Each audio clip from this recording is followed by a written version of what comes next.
Welcome back. और ख़वातीन और हज़रात, इस वक्त हम लोग बात कर रहे हैं हेड एंड नेक कैंसर के हवाले से, जिसकी शरह ज़्यादातर मर्दों में है, क्योंकि जून के महीने में मर्दों की सेहत के हवाले से वीक मनाए जाते हैं, दिन मनाए जाते हैं और उस पर टॉपिक्स डिस्कस किए जाते हैं। सो आज हमने भी सोचा कि हम हेड एंड नेक कैंसर, जिसकी जिस तरह मैंने बताया परसेंटेज मर्दों में ज़्यादा है, इसके बारे में आगाही भी हासिल करें और इसके हवाले से बात भी करें, क्योंकि ख़वातीन के मुख्तलिफ कैंसर्स के बारे में बारहा बात हो जाती है, लेकिन मर्दों की सेहत को हम एकदम से बस इग्नोर कर देते हैं, कहीं कहीं अनइंटेंशनली कर देते हैं, लेकिन हो जाता है हमसे। सो इस वक्त हमारे साथ consultant oncologist department of clinical oncology JPMC Karachi से डॉक्टर साइमा ज़हूर मौजूद हैं। अस्सलाम वालेकुम। कैसी हैं डॉक्टर साहिबा? ठीक ठाक हैं अल्हम्दुलिल्लाह। और डॉक्टर साहिबा, ये जिस तरह हम हेड एंड नेक कैंसर कहते हैं, इसमें कौन कौन से कैंसर आते हैं और क्या ये कौन सा कैंसर है बेसिकली? देखिए, अगर हम पहले कैंसर की बात करें तो कैंसर क्या है? सेल्स बेसिकली, हमारी बॉडी पूरी एक सेल से बनती है, सेल्स से टिश्यू, ऑर्गन सिस्टम बनता है। तो वो सेल्स जब एबनॉर्मली ग्रो करना शुरू हो जाए, एबनॉर्मली मल्टीप्लाई करना शुरू हो जाए, तो वो कैंसर की शक्ल इख्तियार करते हैं।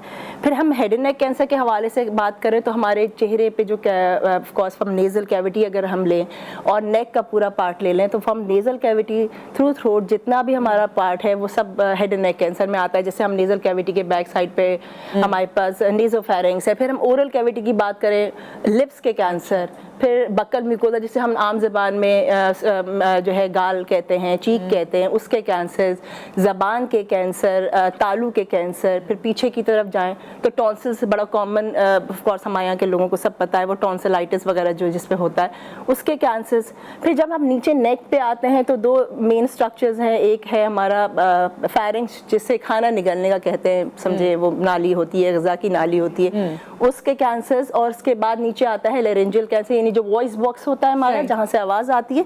तो ये सारे हिस्से हेड एंड नेक के अंदर है। तो इनके जो भी कैंसर्स होंगे वो हेड एंड नेक कैंसर से रिलेट कर। ओके, ये डॉक्टर साहिबा ने आपको सारा बता दिया। यानी अपेरेंटली जो आपको हम नजर आ रहे हैं, तो नाक के हिस्से से लेकर हलक का यहाँ तक का जो हिस्सा है, उसमें जितनी चीजें भी आ रही हैं बिल्कुल वो सब हैं हेड में। मगर ये वाला पार्ट भी तो है, वो फिर ब्रेन कैंसर्स में आ जाता है। ठीक है, वो ब्रेन कैंसर्स का होता है ऑफ कोर्स, क्योंकि हेड के अंदर, स्कल के अंदर हमारा पूरा ब्रेन का हिस्सा है, तो हम उसको फिर ब्रेन में डिफरेंशिएट कर देते हैं। बाकी सारा जो हमारा बाकी फेस के पार्ट्स है या हमारे फेस के बैक साइड के पार्ट्स हैं, वो हम हेड एंड नेक में कंसीडर करते हैं। ठीक है। सो इसके हवाले से अगर आपका कोई सवाल है या कोई बात आप करना चाहते हैं, तो उसके लिए आप हमें कॉल भी कर सकते हैं। डॉक्टर साहिबा, जिस तरह आपने ये तो सारा एक्सप्लेन कर दिया, ये मर्दों में ज्यादा होता क्यों है?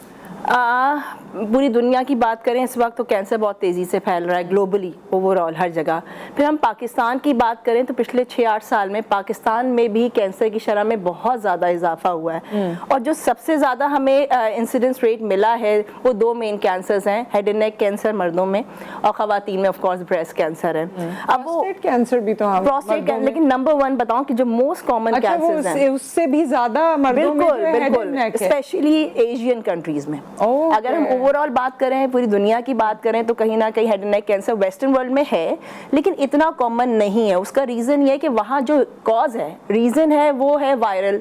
और सम टाइम बिल्कुल 1-2 पॉजिटिव एजेंट ऐसे भी हैं जो ऑफ कोर्स जो पाकिस्तान में भी हैं। स्मोकिंग की बात करेंगे, अभी हम उसको डिटेल में भी डिस्कस करते हैं, तो वो वहाँ का जो कॉज है वो डिफरेंट है। लेकिन जो पाकिस्तान और एशियन हमारी कंट्रीज है, वहाँ के कॉजेज बिल्कुल डिफरेंट है। तो यहाँ जो मोस्ट कॉमन हमें मिलता है, स्पेशली सिंध की बात करूँ, क्योंकि सिंध में हमारे पास ये सारे पॉजिटिव एजेंट, ये रिस्क फैक्टर जो हम यूज़ कर रहे हैं वो बहुत ज़्यादा है। तो सिंध बाकी प्रोविंसेस के मुकाबले में हेड एंड नेक कैंसर की शरह सबसे ज़्यादा है मर्दों में। It is number 1। यानी आपको कॉन्शियस एफर्ट करना है और ये देखना है कि अगर आपके कैसे पता चलेगा। जैसे पहले तो हम कॉजेज की बात करें, जो इस वक्त सबसे हाईलाइटेड चीज़ है। कॉजेज में अभी आपने सवाल भी यही किया था, हेड एंड नेक कैंसर सबसे मेन चीज़ है तो तंबाकू, टोबैको। अब वेदर वो टोबैको लेस, स्मोक लेस हो या स्मोक के साथ हो, उसमें गुटका है, मेन पूरी है, मावा है, उसने डिफरेंट नाम दे दिए, पान, छालिया, एवरीथिंग, क्योंकि कहीं ना कहीं इसमें वो एलिमेंट्स हैं जो कैंसरस हैं, जो कैंसर करा सकते हैं। और मतलब थोड़ी तादाद में नहीं, एक बड़ा अमाउंट है उसके अंदर, वो क्वांटिटी है जिससे वो कैंसर हो सकता है। तो ये सब तंबाकू के अलग अलग नाम हैं कि इन सब चीज़ों में निस्वार है, बहुत अरसे तक वो गाल में रखी जाती है, हमें CHE के केसेस बहुत मिल रहे होते हैं। तो ये सारे पॉजिटिव एजेंट हैं। फिर कुछ वायरल फैक्टर मैंने मैंने बताया कि वेस्टर्न वर्ल्ड में वायरल फैक्टर्स ज़्यादा मिलते हैं। फिर ओरल हाइजीन, डेंटल हाइजीन, आप एक तो ये जहरीली अशिया खा रहे हैं और उसके बाद हमारे पास हाइजीन का कोई वो भी क्लियर नहीं है, हाइजीन का ख्याल नहीं रखा जा रहा, तो ये सब मिलके कहीं ना कहीं रिस्क फैक्टर्स को बढ़ाते हैं और कैंसर की शरह को भी। तो डॉक्टर साहब जब हम वो नेजल से शुरू करते हैं तो उसके लिए भी यही कॉजेज हैं? बिल्कुल। और गले के लिए तो चलिए समझ आता है, मुंह के लिए समझ आता है, but for when you are starting from this point तो आपके नाक के हवाले से भी जितनी हमारे चीजें पास वो इससे कितनी नशावर चीजें ऐसी हैं जो हम नेजल के नोज के थ्रू ले रहे हैं, तो वो सब ऑफ कोर्स वो उसी का पार्ट है। वो यहाँ से एक्सटेंड करके ऊपर चला जाए, वो ब्रेन में भी जा सकता है। जब एक्सटेंड होती है डिजीज या मेटास्टेसाइज करती है, फैलती है, तो वो ब्रेन में भी चली जाती है, वो एयर में भी जा सकती है, वो नीचे के हिस्सों में भी कहीं ना कहीं आ सकती है। तो वो एक जगह जहाँ से वो मेन कॉज है, जो हमारे गुटखा तंबाकू पान वाले लोग हैं जो खाते हैं, तो वो सिर्फ एक जगह को नहीं मुतासिर करती, वो फिर पूरे हिस्से को कर रही होती है। अच्छा, इसमें कोई एज भी है? आप लोगों ने कोई खास एज भी इसमें देखी मर्दों में? बिल्कुल, देखिए पहले क्या था, हमें ओल्ड एजेस या मिडिल एज में मिलता था ये हेड एंड नेक कैंसर, लेकिन वही मैंने कहा जो 5-6 साल से जो शरह इस वक्त मिल रही है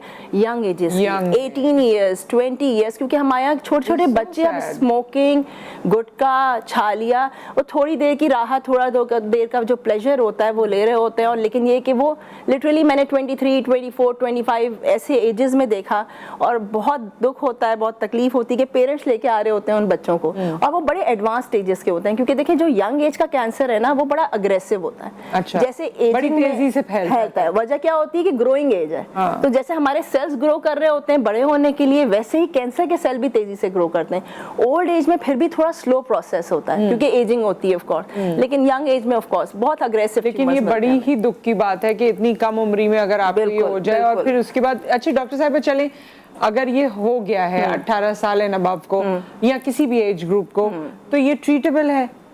इट डिपेंड्स ऑन स्टेज कि क्या स्टेज है। अगर अर्ली स्टेज में डायग्नोज हो जाता है केस, अब यहाँ भी एक बहुत बड़ी इशू ये है कि हमारे यहाँ बहुत सारे मिथ्स हैं।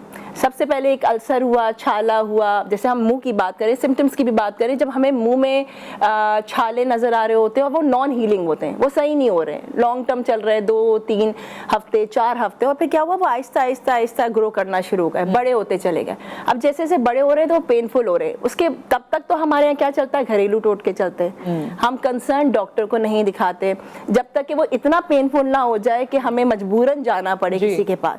फिर उसके बाद जब डॉक्टर कंसर्न के पास जाएंगे, ऑफ कोर्स हमारे ENT स्पेशलिस्ट हैं जो इसको डील करते हैं, वहाँ जब पहुँचते हैं तो फिर डायग्नोसिस का जब मरहला आता है तो फिर एक बायोप्सी का अमल है, ऑफ कोर्स सबको पता है, उसी से डायग्नोसिस होता है। यहाँ एक हमारा मिथ है, कैंची नहीं लगानी, छुरी टच नहीं करना, उससे हमने सुना है कैंसर फैल जाएगा। तो कैंसर जब तक डायग्नोज नहीं होगा तो वो ट्रीट कैसे होगा? यहाँ एक प्रोसेस डिले हुआ डायग्नोसिस में, फिर डायग्नोज हो गया। बायोप्सी में किस तरह से डॉक्टर साहब टेस्ट होता है? एक नीडल, बिल्कुल जरा सा टू कट होती है या नीडल के थ्रू होती है, जरा सी झिल्ली है, लेकिन हमारा मिसकंसेप्शन इतने ज्यादा है, मिथ्स इतने ज्यादा है। तकलीफ दे है बहुत? नहीं, वो तो of course anaesthesia, local anaesthesia में किया जाता है, लेकिन मिथ्स ये नहीं है कि तकलीफ दे, मिथ्स ये है कि इससे कैंसर फैल जाएगा। तो जब कैंसर डायग्नोज ही नहीं होगा तो हम कैसे ट्रीट करेंगे? और उसके फैलने का तो बाद में पहले भी फैल रहा था और बाद में भी फैलेगा ऑफ कोर्स। आप जब तक लेकिन उसका ताल्लुक ये किसी भी आले से नहीं है। हमारे यहाँ कॉन्सेप्ट ये है कि वो सुई नहीं लगानी, उससे कैंसर फैलेगा। तो ये मिथ्स हैं जो क्लियर होना बहुत जरूरी है। पेशेंट डायग्नोज हो गया, उसके बाद जब ट्रीटमेंट का मरहला आया तो फिर हमारे पास ऑल्टरनेटिव ट्रीटमेंट्स बहुत सारे मौजूद हैं। कंसर्न डॉक्टर यानी फिर ये कहते हैं ये खा लो, ये लगा लो। नहीं, इसके अलावा भी जो हमारे पास ऑल्टरनेटिव थेरेपीज है जो कैंसर का इलाज नहीं कर सकते, उनके पास जाया जाता है। अच्छा, वो टाइम पीरियड क्या होता है? वो 6 महीने, 8 महीने, साल तक का फेस पूरा गुजारते हैं, एक्सपेरिमेंट्स करते हैं। उसमें क्या होता है, सिम्टम्स कम हो जाते हैं। अब बुखार है तो बुखार एक सिम्टम है, रीजन कुछ और है। तो इसी तरह ये अगर आपको तकलीफ है, पेनफुल है, ब्लीडिंग है, तो सिम्टम को वहाँ से रिड्यूस कर दिया जाता है, जो असल डिजीज है उसको ट्रीट नहीं किया जाता। तो पेशेंट ये समझता है कि अच्छा मैं ठीक हो रहा हूँ, लेकिन अनफॉर्चुनेटली वो भी एक मिसकंसेप्शन होता है, वो किसी और फेज में होता है, वो डिलीरियम में वो चीज़ जो है आहिस्ता आहिस्ता अंदर बढ़ती है, और फिर जब हम तक पेशेंट पहुँचता है, मतलब 6 महीने, 8 महीने, साल बाद, तो वो टाइम निकल चुका होता है। तो हमारे यहाँ सबसे बड़ा इशू ये है कि cancer is curable if it is diagnose early, if it is treated early. बिल्कुल तशखीस अगर जल्दी करेंगे, इलाज जल्दी करेंगे तो क्योर भी हो जाएगा पेशेंट, और उसके चांसेस सर्वाइवल के बहुत अच्छे हैं। डॉक्टर साहब, आप JPMC में हैं, तो कैंसर का इलाज वहाँ सस्ता है, फ्री है, महंगा है, क्या है?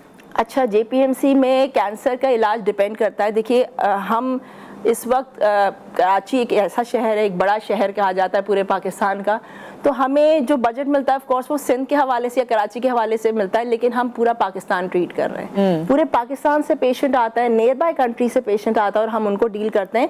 पुअर पेशेंट्स के लिए बिल्कुल फैसिलिटीज़ हैं, हम कोशिश करते हैं गवर्नमेंट सेक्टर में जितना हमें मिल सकता है वहाँ से मैनेज करें। फिर हमारी कुछ NGOs हैं, कुछ फलाही वो हैं तंजीमें जो हमें सपोर्ट करती हैं, और जहाँ नहीं होता वहाँ पर ऑफ कोर्स हमें फिर पेशेंट को थोड़ा बर्डन डालना पड़ता है, लेकिन मोस्टली हम कोशिश करते हैं कि पेशेंट को free of cost he treat करें। ठीक है, लेकिन कंपैरेटिवली इट्स स्लो। या इट इज और आपके पास जैसे JPMC में हमने ये भी सुना था कि और जदीद आलात और जदीद किस्म की टेक्नोलॉजी भी आ गई है, जिसमें साइबर नाइफ के बारे में भी सुना था, दीगर और चीज़ों के बारे में। आई डोंट नो कि वो इससे कितना रेलेवेंट है या नहीं, लेकिन जदीद आपके पास टेक्नोलॉजी आ गई है और इलाज करने का तरीकाकार आ गया। बिल्कुल, एक्चुअली वही बात है कि JPMC में या कराची में, मैंने कहा कराची एक बड़ा नाम है, मोस्टली लोग कहते हैं कराची जाएंगे तो इलाज हो जाएगा, और बेसिकली अंडर वन रूफ उन्हें सारी फैसिलिटीज मिल भी रही होती हैं, तो पेशेंट को इतना परेशान नहीं होना पड़ता इस वजह से। ये मैंने सवाल इसलिए खुसूसी तौर पे पूछा डॉक्टर साहिबा, क्योंकि जो लोग देख रहे हैं परेशानी में, आपको सबसे पहले डॉक्टर या अस्पताल के बारे में आप जानना चाहते हैं, और प्राइवेट हॉस्पिटल्स जो कि बहुत अच्छा काम भी कर रहे होंगे, लेकिन वो बहुत महंगे हो जाते हैं और सबकी दस्तरस में नहीं होते।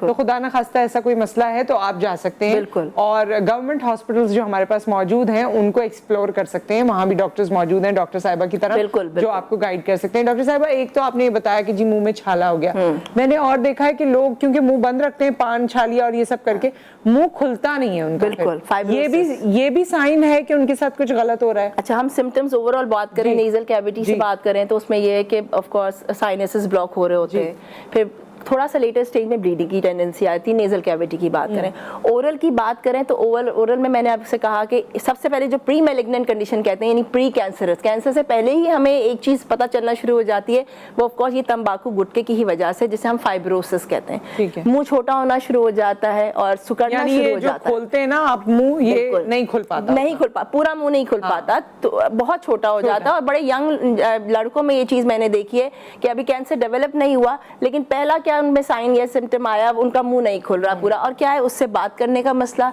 उससे खाने का मसला, बहुत सारे इश्यूज है। आपका मुंह नहीं खुल रहा है, कि अल्लाह ताला ने एक नॉर्मल एनाटॉमी बनाई है, वो नहीं होता।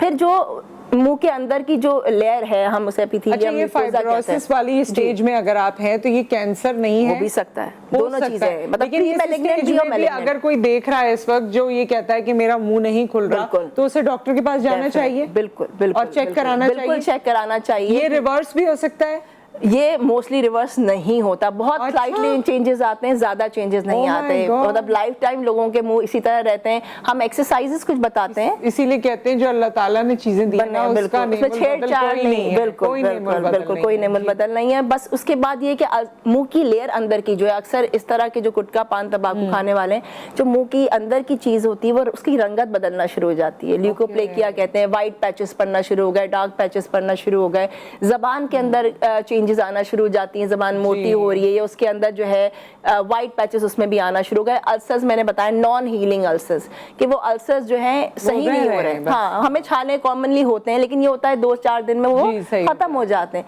लेकिन ऐसे अल्सर जो 2-3 हफ्ते चले जा रहे हैं और बढ़ते जा रहे हैं। फिर खाना निगलने का अमल मैंने आपको बताया था, हाइपोफेरिंग जो हमारा खाने की नाली होती है, ग़िज़ा की नाली होती है, हमें डिस्फेजिया हो गया, खाना निगलने में डिफिकल्टी हो रही है, ये एक साइन हो गया। फिर हमारी आवाज़ बदलना शुरू हो गई, वो हमारा वॉइस बॉक्स या लैरिंग्स की बात बता रही हूँ, तो वो अगर आवाज़, तो ये सारे साइन सिम्टम्स वो हैं जो कहीं ना कहीं अलार्मिंग है, और इसको फौरन दिखाने की ज़रूरत है कंसर्न डॉक्टर के पास, जो उससे रिलेटेड है, जो उसका असल नॉलेज है, जहाँ जाना चाहिए, जहाँ वो पूरा एग्जामिन कर सकता है। ऑन्कोलॉजिस्ट के पास जाना चाहिए, ENT, सबसे पहले तो ENT के पास जाना चाहिए, ताकि वो डायग्नोस करे। हमारे साथ हैं, उनसे भी बात कर लेते हैं। अस्सलाम वालेकुम। वालेकुम सलाम जी। हाँ जी, कौन है हमारे साथ और क्या सवाल है आपका?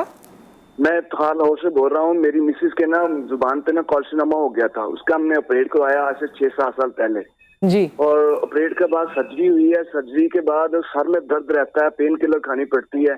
इसके अलावा डॉक्टरों के पास दोबारा वापस चेकअप के लिए गए तो उन्होंने कहा कि इसका कोई हल नहीं है। अगर आपके पास कोई हल है तो बता दें।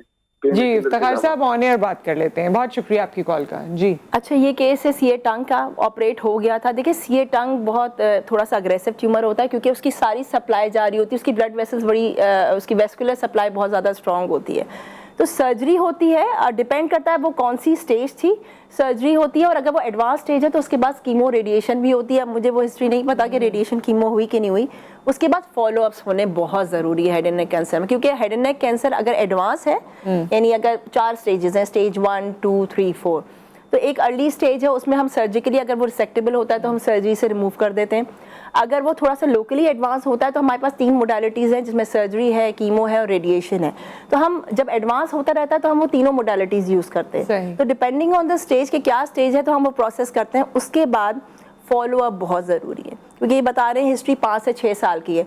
तो एवरी 3 मंथ पे हम फिर स्कैन्स कराते हैं, ठीक है, कि इसको चेक करें कि वेदर वो खुदा ना खास्ता दोबारा तो पलट के नहीं आ रहा, कोई चेंजेस तो नहीं आ रही। क्लिनिकल एग्जामिनेशन भी करते हैं, सीटी स्कैन भी कराते हैं। उन्होंने उस प्रॉब्लम को तो ज्यादा नहीं कहा, उन्होंने कहा इससे सर में दर्द होता है। तो क्या इनका आपस में कोई लिंक है? सर में दर्द होना इतना लिंक नहीं है, लेकिन वही मैंने आपसे बताया कि फॉलो अप जब होगा तो हमें ये देखने को मिलेगा कि डिजीज वापस तो नहीं आ रही। अगर खुदा ना खास्ता डिजीज वापस आई और वो कहीं ना कहीं इस तरह हुआ है कि वो ब्रेन की तरफ चली गई है, तो फिर सर में दर्द के एक रीजन हो सकता है, या फिर कोई अदर मेडिकल इशू हो सकता है जिसकी वजह से हो सर में दर्द। कोई जिस तरह सर के दर्द मुख्तलिफ होते हैं, बिल्कुल माइग्रेन है और ब्लड हाइपरटेंशन है, उसकी वजह से होता है। तो पहले सारे कॉजेज फाइंड आउट करें कि कहीं ब्लड प्रेशर तो नहीं है, कहीं माइग्रेन किसके पास जाएं? ये लाहौर में है, किस डॉक्टर के पास जाएं? ये पहले तो ऑन्कोलॉजिस्ट के पास, वो फॉलो अप स्कैन्स कराए, चेक करे कि बीमारी कहीं कोई चीज ऐसी तो नहीं कि बीमारी वापस आ गई है पलट के। उसके बाद अगर वो बीमारी नहीं है कैंसर की तो फिर आप किसी भी फिजिशियन के पास जाएं और उसे रूल आउट करें,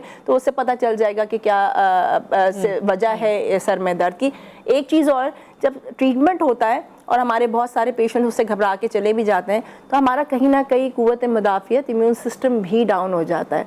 तो पेशेंट बिल्कुल बाद में नॉर्मल ज़िंदगी तो गुजारता है, लेकिन कहीं ना कहीं उसे एनर्जी की ज़रूरत होती है। मैं बहुत पेशेंट को अपने इंकरेज करती हूँ वो धूप में ज़रूर बैठें। विटामिन डी की डेफिशिएंसी होती है हमारी ख़वातीन में, बहुत है कॉमन। विटामिन डी को एब्जॉर्ब करने के लिए वो ऑफकोर्स जिसने अच्छी सोर्स सन है उससे अच्छा कोई सोर्स नहीं है, वॉक ज़रूर करें और हेल्दी डाइट लें। तो वो कहीं ना कहीं जो आपका इम्यून सिस्टम एक कैंसर की वजह से थोड़ा डाउन हुआ था, वो आहिस्ता आहिस्ता बिल्डअप होता है हेल्दी लाइफस्टाइल को अगर। ठीक है। अच्छा डॉक्टर साहब, बड़े सारे हमारे पास रेमेडीज ऐसे भी सोशल मीडिया पे आती हैं कि पता नहीं चुकंदर के जूस में फलानी चीज मिला लो और ये कर लो और इससे जो है ये वाला सेल ठीक हो जाएगा, ये चीज सही हो जाएगी, कैंसर का इलाज है इसका। क्या कैंसर का कोई ऐसा इलाज है जो सब्जी और फलों से हो सकता है? कैंसर के इलाज इसमें नहीं है। कैंसर का इलाज मैंने आपको बताया कि जो 3 हमारी मोडालिटीज़ हैं कि हमें सर्जरी, कीमोथेरेपी, रेडिएशन थेरेपी, हमें इन्हीं मोडालिटीज़ में लेके चल रहा है, लेकिन these are the supporting agents. मैंने आपको कहा ना कि अगर अच्छी ग़िज़ा लेंगे, हेल्दी डाइट लेंगे, और ये सब हेल्दी डाइट में इंक्लूड होता है, सब्जियां खाना, फ्रूट खाना, अच्छी डाइट लेना, तो वो सब कहीं ना कहीं अच्छा पॉजिटिव इम्पैक्ट ओवरऑल सेहत पे। कॉलर हमारे साथ हैं, अस्सलाम वालेकुम। वालेकुम सलाम मैम। जी मैम, मेरा सवाल है कि खाली पेट सुबह सुबह निहार मुंह मेरी जुबान से खून आता है। अच्छा, आपने कोई सवाल करना है इनसे?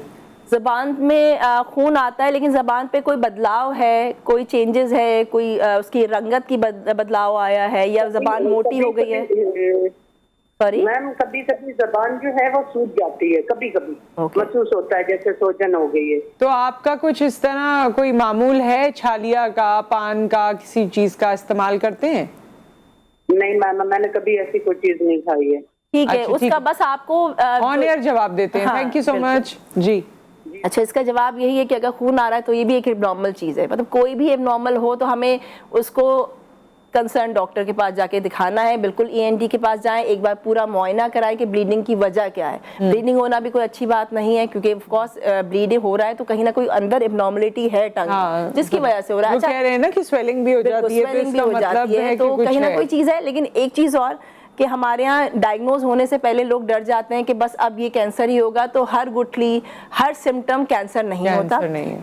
इस मिथ को भी दिमाग से निकालें। जैसे एक ब्रेस्ट की एग्जांपल लो, गुठली हुई, क्या सब समझेंगे कैंसर हो गया, आवाज़ बदल रही है, ज़रूरी नहीं है। एहतियात हमें करनी है, हमें डॉक्टर से मुआयना ज़रूर कराना है, लेकिन हर गुठली, हर अल्सर या कोई ऐसी कंप्लेन जो कैंसर में भी मिलती है वो ज़रूरी नहीं कैंसर हो। लेकिन इम्पॉर्टेंट चीज़ ये है कि हमें उसे जो उसका नॉलेज है, जो उसका कंसर्न डॉक्टर है, उसी के पास जाना है। अच्छा डॉक्टर साहिबा, ये जो आपका ट्रैक है और जहाँ पर आवाज़ भी है, जहाँ खाना निगलने के हवाले से भी है, आपने सारे इसके टेक्निकल जार्गन हमसे शेयर किए मगर आम लेमैन लैंग्वेज में।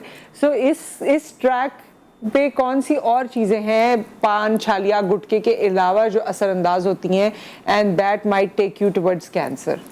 देखिए मेन फैक्टर्स तो यही है सारे, स्मोकिंग का एलिमेंट है, बिल्कुल यही फैक्टर्स हैं, all the bad habits, all the bad habits. अच्छा हम कहते हैं कि स्पाइसी फूड, देखिए वो कहीं ना कहीं नीचे के ट्रैक को नुकसान करती हैं कि वो जो बहुत ज्यादा स्पाइसी, बहुत ज्यादा ऑयली फूड है उससे एसिडिटी होती है, रीगर्ज होता है, तो वो कहीं ना कहीं उसके अंदर की लेयरिंग को कहीं ना कहीं अफेक्ट कर रहा होता है। लेकिन ये सब सपोर्टिंग कैरेक्टर्स मैं कह दूं, मेन जो हमारा वो है। अब जैसे एक छोटी सी बात और कहूंगी, आजकल आ गया है स्मोकलेस की बात की जाती है, शीशा है, वेप है, वेप कहता नहीं जी वेप इज फैशन, शीशा भी फैशन ही है। और कहा ये जाता है कि नहीं इससे जो है इतने हार्मफुल इफेक्ट्स नहीं होते, लेकिन ऑनेस्टली स्पीकिंग इसके इफेक्ट्स हार्मफुल ज्यादा हैं, इसके रिस्क फैक्टर, इसको अगर रिस्क में कंसीडर करें तो इसका रिस्क ज्यादा है एज कम्पेयर टू जो हम नॉर्मल कन्वेंशनल जो हम यूज कर रहे होते हैं उससे कहीं ज्यादा है। लेकिन हमारे यहाँ ट्रेडिशन ये है कि नहीं ये स्मोकलेस है या ये वेप है या ये शीशा है तो उसमें कोई ऐसा हार्मफुल और वेप की आप शॉप्स देखें, ऐसा लगता है ज्वेलरी शॉप है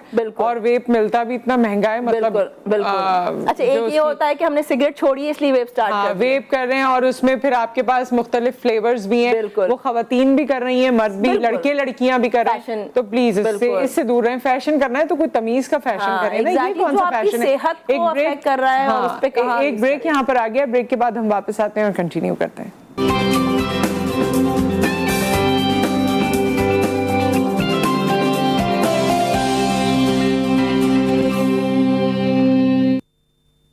वेलकम बैक। और हम हेड एंड नेक कैंसर के हवाले से बात कर रहे हैं और उसमें डॉक्टर साहिबा ने बहुत सारी बातें बताई, मुफीद बातें बताई। और देखिए ये जो वेप वगैरह की बात थी, इसमें मैं पेरेंट्स को भी कहना चाहती हूँ, क्योंकि हमारे यहाँ हाई सोसाइटी में या थोड़ा सा भी अगर आपका अफ्लुएंट बैकग्राउंड है, बच्चे जिद करते हैं और माँ बाप दिला देते हैं और वो समझते हैं कि इसका नुकसान नहीं है, तो इसका बहुत नुकसान है। हुक्का पीने के हवाले से जो था, जो शीशा जिसको हुक्का वो है, उसको आप देखिए कि वो बड़ी बड़ी जगहों पर खवातीन भी बैठ के, जो गर्ल्स ग्रुप है वो भी पी रही होती है। So don't do that. I mean इसमें कोई फैशन नहीं है, इसमें कोई ऐसी चीज नहीं है। और एक चीज जो मेरे ख्याल में ये अंदर से होती है कि जो आपको अच्छी लगे या बुरी लगे या समझ आ जाए, तो अपने अंदर ये चीज जरूर आप इनकलकेट करें कि क्या सही है और क्या गलत है। जो गलत है वो अट्रैक्टिव भी है तो उसे करने की जरूरत नहीं है। मैं शीशा की ऑनेस्टली आपको एक बात बताऊं कि इससे लंग इन्फेक्शन बड़े होते हैं, मतलब रिकरेंट ऐसे हो रहे होते हैं, 2-2, 3-3 हफ्ते के बाद लंग वापस से चेस्ट इन्फेक्टेड हो गया, क्योंकि ऑफ कोर्स वो इतना उसमें इतना कुछ होता है जो हमें पता नहीं चल रहा होता कि वो उसमें कुछ नहीं है, वो फ्लेवर्स हैं, लेकिन वो कहीं ना कहीं आपके पूरे जो आपका वॉइस बॉक्स है या आपके लंग्स है बड़ा डैमेज कर रहा होता है उसे कहीं ना कहीं। और वही मैंने कहा ना, वो सिगरेट से ज्यादा डैमेजिंग है। अच्छा एक और चीज के ऑल्टरनेटिव मेडिसिन की भी आपने बात की कि जैसे आप हिकमत है, हर्बल है, होम्योपैथिक है और दीगर चीजें हैं और मुख्तलिफ इलाज भी हैं, वो मुझे उसका नाम याद नहीं आ रहा, वो जो नीडल्स के साथ करते हैं, बिल्कुल नाम इस वक्त याद नहीं आ रहा। बहरहाल बहुत सारे ऐसे इलाज हैं, तो अगर आपको उस इलाज में सुकून मिलता है तो वो करा लें, लेकिन हम आपसे मौदबाना गुजारिश ही कर रहे हैं कि साथ में आप बिल्कुल डॉक्टर के पास भी जाएं, क्योंकि देखो कैंसर एक ऐसी बीमारी है उसमें हम टाइम नहीं वेस्ट कर सकते। सारा जो कहते हैं ना एक खेल टाइम का है, टाइम स्लॉट आपकी क्या है। हमारे पास जितना अर्ली डायग्नोज होता है उतना अच्छा क्योर रेट है, उतना रिकरेंस यानी वापस पलट के आने के चांसेस कम हो जाते हैं। जैसे वापस पलट के आता क्यों है? जैसे एक जगह एक प्रॉब्लम हुई, आपने उसको पूरी तरह से केटर कर लिया, उसे निकाल दिया, बाद में कीमोज हो गए, सारा कुछ हो गया, फॉलो अप भी हो गए, सब क्लीन अप हो गए, how come it comes back? उसमें भी स्टेजिंग डिपेंड करती है। वही वाली बात कि हम जितना जल्दी ट्रीट करेंगे, देखिए 4 स्टेजेस है मैंने बताया, अर्ली स्टेज है, लोकली एडवांस और फिर मेटास्टैटिक आता है। जितनी अर्ली डायग्नोज होगा, जितनी अर्ली ट्रीट हो जाएगा पेशेंट, उतना ज्यादा ये होगा कि वो रिकरेंस पलट के आने के चांसेस कम हो जाएंगे। मतलब वो अर्ली स्टेज होती है वो उतना, देखिए अभी हमें सामने नजर आ रहा है इतना सा मास, लेकिन अंदर वो इन्वेड ज्यादा नहीं हुआ क्योंकि वो बहुत अर्ली स्टेज है। लेकिन ये कि जैसे जैसे उसका टाइम बढ़ा, वो डिजीज बढ़ी, वो अंदर माइक्रोस्कोपिकली, मतलब वो हमें जो चीजें नजर नहीं आ रही वो अंदर फैलती जा रही है, तो वो जितनी स्टेज बढ़ती गई उतने उसके वापस पलट के आने के चांसेस ज्यादा हो गए। अच्छा, एक वजह ये, दूसरी वजह ये यानी स्टेज अर्ली वजह से पहले कॉलर है। अस्सलाम वालेकुम। अस्सलाम वालेकुम। जी वालेकुम सलाम, मैं ऐसा नर्स कर रहा था कराची से। जी जी, सब आपका प्रोग्राम बहुत अहम है। मैं असल में जानना ही चाह रहा था कि कुछ केसेस बच्चों में आ रहे हैं कि जो वो ऐसी आजकल ये फिजी ड्रिंक और जंक फूड फास्ट फूड बहुत ज्यादा खा रहे हैं, तो कभी मुंह में छाले, ये मैदे की गर्मी से होते हैं, या ये चीजें जो बच्चों में जंक फूड फास्ट फूड से हो रही हैं, क्या खुदा न खास्ता ये भी लीड कर सकती हैं उसको? ठीक है, बच्चों को ऑन एयर डिस्कस कर लेते हैं एहसन साहब। Thank you so much for the call. जी, जंक फूड बिल्कुल कहीं ना कहीं नुकसानदेह। मैंने कहा ना, ज़िंदगी को वो जो सेहतमंदाना उसूलों पे गुजारना ज़रूरी है। मैं कैंसर की स्पेसिफिकली बात नहीं करूंगी, बहुत सारी और बीमारियां, बहुत सारी और इश्यूज ऐसे हैं। डायबिटीज देखे ना बच्चों में कितना हो रहा है, हार्ट इश्यूज भी देख लिए मैंने। आप यंग लोगों को देखें, कार्डियक फेलियर के हमारे पास आ रहे, जो पहले कभी हम अगर अपने बचपन की बात करें उसमें, तो हमें कभी ऐसा नहीं सुना कि इतनी जवानी में हार्ट फेल हो गया। अभी 35, 40 ये एजेस है, इवन यंग 20 प्लस में भी कि आपको हार्ट की, तो वो सिर्फ कैंसर की बात नहीं है। जंक फूड ऑफ कोर्स हम नहीं रोक सकते, और अगर हम अपने कराची की बात करें, हमारे पास तो कोई और एक्टिविटी नहीं है सिवाय खाने के, क्योंकि हमारे पास इतने वो नहीं है अब। लेकिन ये कि जंक फूड को एक लिमिट में रखा जाए। हम इतना ज़्यादा कंट्रोल तो नहीं कर सकते, लेकिन अगर लिमिट कर दें उसे, ओकेजन्स पे ओकेजनली कर दें, तो कहीं ना कहीं हम इन चीज़ों से बच सकते हैं। प्लस आज का बच्चा, सिर्फ जंक फूड की बात नहीं करूँ, हमारे जो ऑफकोर्स एक मोबाइल हमारी ज़िंदगी में आ गया, एक जो हम आईपैड्स और बाकी जो हम गेम्स इस तरह के इंडोर गेम्स खेल रहे होते हैं, वो भी कहीं ना कहीं मल्टीपल डिजीज़ को पैदा कर रहा है। राइट, हम अगर हम अपने आप बचपन की बात करें तो हम बड़े एक्टिव थे, फिजिकली एक्टिव। आज के बच्चे को पाँव में दर्द है, घुटने में दर्द है, वीक है, विटामिन डी डेफिशिएंसीज आ रही, कितनी विटामिन की डेफिशिएंसी, न्यूट्रिशन की डेफिशिएंसी, जबकि वो खा रहे हैं, अच्छा फूड ले रहे हैं, लेकिन कहीं ना कहीं डेफिशिएंसीज आ रही हैं। तो उसकी रीजन यही है कि हमारी डाइट अच्छी नहीं। हम समझ रहे होते हैं हमारी डाइट अच्छी है, जंक फूड तो ले रहे हैं, लाइफस्टाइल सही नहीं है ना। लाइफस्टाइल को मॉडिफाई आप देखिए, बच्चे इतनी देर में सोते हैं, मुझे तो हैरत होती है ये उठते कैसे हैं सुबह में जब स्कूल होते हैं। अक्सर मुझे हैरत होती है क्योंकि हमसे देर में सो के नहीं उठा जा रहा होता, और बच्चे आजकल ऐसे, तो वो आपका कहीं ना कहीं आपके इम्यून सिस्टम को खराब कर रहा है। जब इम्यून सिस्टम बेसिकली कैंसर भी या किसी किस्म की भी और भी बीमारी, सारा जो मेन हमारा वो है, वो इम्यून सिस्टम, कुव्वत मदाफिया, जो हमारे फाइटर सेल्स होते हैं,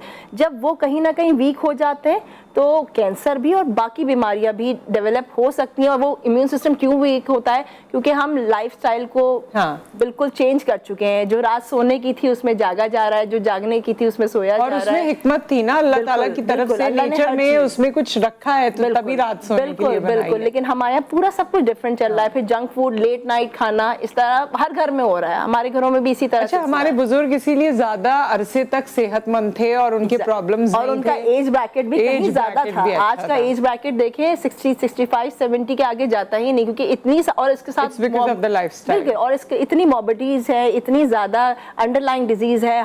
हर बंदा हाइपरटेंशन के साथ है, हर बंदा गाउट के साथ है, घुटने में दर्द के साथ है, हर पेशेंट जो है वो डायबिटीज के साथ है, तो मल्टीपल है, और ये बच्चों से शुरू हो रहा है। तो वो कहीं ना कहीं, हम कैंसर के हवाले से बात करें तो वही मैंने कहा, जैसे उनका सवाल था कि बच्चों से, तो वो जहाँ हेल्दी लाइफस्टाइल होगा वहाँ हम कर सकते हैं। थैंक यू डॉक्टर साहिबा, हमारा टाइम यहाँ पर इस सेशन का क्लोज हो रहा है। बहुत बहुत शुक्रिया आपकी तशरीफ आवरी का, और इसी तरह से आप लोग आगाही फैलाते रहिए ताकि हम सब इसको समझ सकें, सीख सकें और अपनी जिंदगियों को बेहतर बना सकें। एक ब्रेक आ गया है, ब्रेक के बाद वापस आते हैं तो हम वेट लॉस पे आज बात करेंगे, और क्या डाइट किए बगैर वेट लॉस हो सकता है, कौन कौन से नए तरीके आ गए हैं वेट लॉस के, उस सब पे हम बात करने वाले हैं आफ्टर द ब्रेक।